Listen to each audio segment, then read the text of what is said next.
What's up everyone, John Rettinger from Techno Buffalo here with an unboxing of the brand new Epic 4G for Sprint. Let's go ahead and dig in and see if it lives up to its name.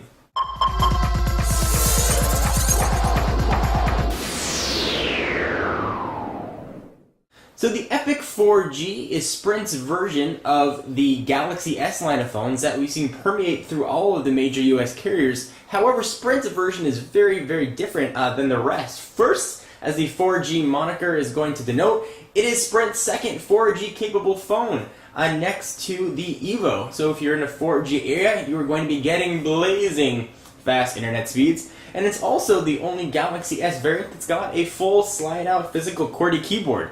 But enough of me yapping, let's go ahead and dig in and take a look. And of course, we are going to usher in the finger-slicing big ol' knife. So this just came from the folks at Sprint. We're going to go ahead and dig in. This one's much easier to cut. There we go. Go ahead and pull out the box. Looks like there's a business card on the front from the PR folks at Sprint. I'll go ahead and pull that off. And here it is, the Epic 4G. So we'll go ahead and take a look at the box, and of course we'll run through all the specs. If you want to pick one of these up, they are available now. They came out on the 31st of August. And it's going to set you back $249 on a 2-year contract and a $100 mail-in rebate. Alright, so we've got a picture of the Epic 4G on the front, letting you know that of course it does have a full QWERTY keyboard, all kinds of pictures showing you what the phone can do, Facebook, Twitter, all kinds of syncing business. More pictures of the phone on the side, letting you know it's a Super AMOLED screen. We'll talk about that in just a minute. And here are some more specs and what the box includes. I love seeing 4G capable. Sprint is just sort of testing 4G speeds around here. So sometimes they'll pop up and sometimes they'll go away, but whenever they do have them, it is blazing fast. Alright, let's go ahead and dig into the box. Just comes right off. Here it is. Go ahead and pull this out. Push it off to the side for just 1 minute. Familiar Galaxy S branding on the side. Let's see what else you're going to get with your new 4G capable phone. Little tray. Little tab underneath. Got a box which has probably all your manuals. Nice that Sprint is actually including our real physical manuals here. So some getting started guide, basic guide, to learn how to use your Android phone. Again, this is running Samsung's variant of Android, or at least their skin on top of it, called TouchWiz. We've seen it on other Galaxy S devices. Here's the USB to power, and here is the USB cord that's going to go into said power brick. And it looks. We also have a micro SD to regular SD adapter, which is pretty nice. There are a lot of computers that have SD card slots. You can go ahead and push that in and be good to go. Alright, so let's go ahead and run down some specs on this guy, because it is packing quite a bit. So first, it is a capacitive screen, of course, with a 4-inch screen with a resolution of 480 by 900, and it is Super AMOLED.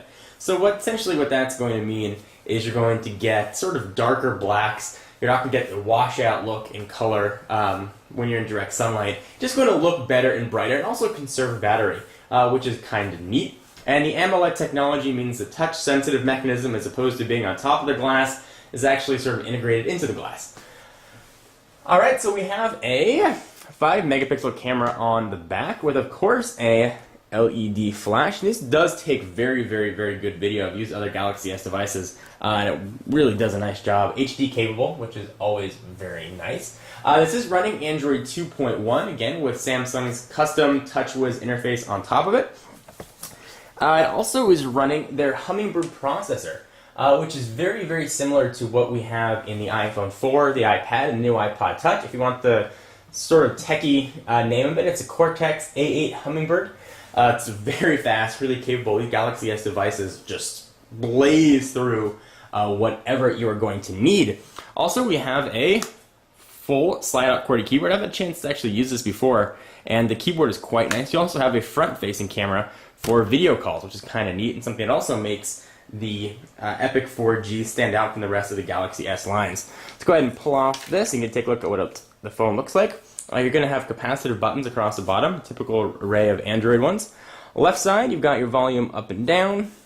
Right side, you're going to have a camera button and a lock and power button. Top, got your micro USB 3.5mm headset jack, and on the bottom just a microphone. So let's talk a bit more about the specs and what we are going to get in here. So it does have 512 megabytes of RAM and 512 megabytes of ROM, so it's got plenty of room for storage. Of course, it's got Bluetooth, micro USB, 802.11b, G, and N, which is pretty nice. From a battery standpoint, it's got a 1500 milliamp hour battery. You're going to get 6.5 hours of talk time or 216 hours of standby time. Alright, so let's see how this guy stacks up to its other 4G friend. Here we've got the Epic and the Evo right next to each other. The Evo's got a little bigger screen, but no physical keyboard. Go ahead and stack them. You can see the size difference right there. And if you want to look at another Galaxy S device without the physical keyboard, here is the Captivate. You can see they look very similar, distant cousins. You want to see what sort of thickness that QWERTY keyboard is going to add. There you go. It does not add that much. This is probably one of the best variants of the Galaxy S. So you're getting a front-facing camera. You're getting 4G. You're getting the option to use a slide-out QWERTY keyboard if you want. If not, of course, you've got swipe and actual on-screen keyboards that work very, very, very nicely. And let's bring in, last but not least, the iPhone 4 for comparison purposes. You can see the size difference here. Kick that off to the side. I'm actually very impressed at how thin these slide-out QWERTY phones are getting, especially one that's packing a 4G radio. So of course, stay tuned to the channel. I'll be doing a ton more coverage here, and we can take a look at the device. Any questions you have, go ahead and send them in. Leave comments down below, and all the updates will be on Techno Buffalo. For exclusive content, check me out at Twitter, twitter.com/John4Lakers. I am John Rettinger, and I'll see you in the next video. Bye bye.